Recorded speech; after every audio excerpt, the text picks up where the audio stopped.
বন্ধুরা, আজকে আমার আইসিটি পরীক্ষাটা কেমন হয়েছে সে বিষয়ে আপনাদের কিছু জানাবো।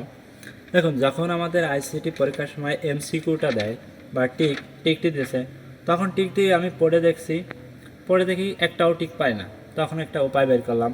আঙুলগুলো 1 2 3 4 30 সেকেন্ডের ভিতর 1 2 3 4 এর ভিতর যেটা বাদে ক খ গ যেটা বাদে সেইটার টিক দিয়ে উত্তরগুলো আমি দিয়ে দিই। হ্যাঁ, গেল, টিক তো গেল। এবার যখন মেইন প্রশ্ন দেয়, এই মেইন প্রশ্নটা যখন দেয়, তখন মেইন প্রশ্নটা আমি দেখে উত্তরগুলো করতে পারছিলাম, কারণ যেহেতু যে প্রশ্নগুলো দিয়েছে খুবই হার্ড ছিল, প্রশ্নগুলো আমি পারি না। এখন না পড়লে তো হবে না, যেহেতু কিছু খাতায় তো কিছু লিখতে হবে, না লিখলে তো ফেল করব। এই জন্য প্রশ্নের উপরে যত সব উদ্দীপক ছিল সেই উদ্দীপকগুলো লিখে দিলাম।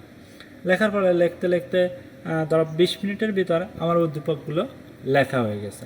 এখন এখন কি করব? এখনও তো উদ্দীপক লিখলে তো পাশ করা যাবে না। এখন হঠাৎ করে মাথায় একটা বুদ্ধি এলো। হঠাৎ করে আস্তে আস্তে মাথা খুলে দিয়ে আমি নিচে পড়ে গেলাম।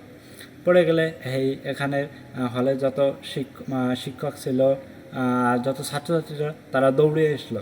আসিয়া আমাকে ধরলো, বলে দু একজন শিক্ষার্থী বলতেছিল যে স্যার, আজ তো প্রচণ্ড গরম পড়ছে, যেহেতু বিদ্যুৎও নেই, তাই সম্ভবত অজ্ঞান হয়ে পড়ছে। হ্যাঁ, আমি ওইগুলা শুনতেছিলাম, যে তবু চোখ খুলছিলাম না। এবার ছাড়া আমাকে ধরে নিয়ে শিক্ষকরা ধরে নিয়ে এবং ছাত্ররা ধরে নিয়ে আমাকে লাইব্রেরিতে নিল। লাইব্রেরিতে নিয়ে আমাকে ওখানে নিয়ে মাথায় পানি, তেল দিয়ে দিয়ে সুস্থ করছিল। অনেকক্ষণ পরে আমি সুস্থ হয়ে চোখ খুললাম। খোলার পরে এবার স্যার আমার বলছে, বাবা তোমার কি খুবই দুর্বল লাগছিল নাকি গরমতে? স্যারে বলছে, স্যার অতি গরমের কারণে মাথাটা ঘুরে দিয়ে পড়ে গেল, এই জন্য আমি পড়ে গেছিলাম। লাইব্রেরিতে নিয়ে চলে গেল আর আমায় বললো, বাবা আজ আর পরীক্ষা দেওয়া লাগবে না, যাও আজকের মতো যা লিখছো তাতে পাশ হয়ে যাবে। যাক, সেই চিন্তা নিয়েই আজ আমি পরীক্ষার হল থেকে বেরোলাম। এই টেকনিকটা খাটানোর পরে সম্ভবত আমার আইসিটি এক্সামটায় পাস আসতে পারে, সম্ভবত পাস আসার সম্ভাবনা রয়েছে।